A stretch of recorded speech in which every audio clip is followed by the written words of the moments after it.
Hello বন্ধুরা, আমরা চলে এসেছি আদিনায়। আর এই জায়গাটার নাম হলো গোয়ালঘর। আর হলো যে আমরা এখানে প্রথমে আসছিলাম আদিনা মসজিদে, সেখানে কিন্তু ডিস্ট্রিক্ট রয়েছে, কারণ সেখানে ছবি টবি তুলতে দিচ্ছে না, মোবাইল নিয়ে ঢোকা বারণ। তাই আমরা চলে আসলাম এই জায়গায়।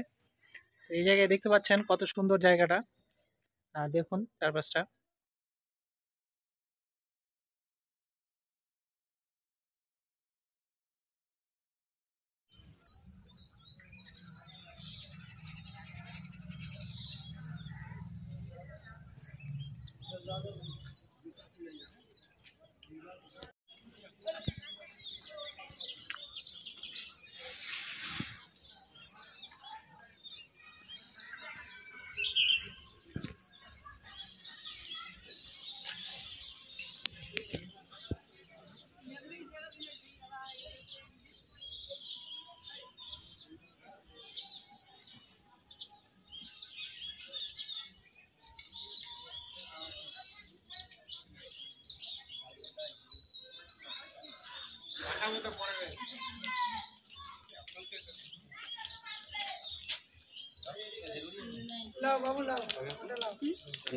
जरूरी जावे तो जावे जरूरी तो अपने माने चली जाएगी।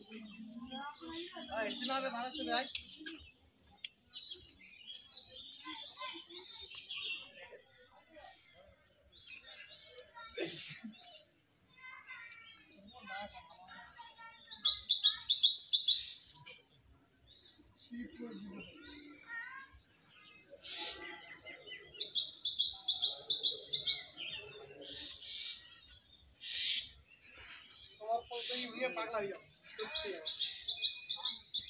অনেক লাভ হলে হরিণ দেখা বললেন।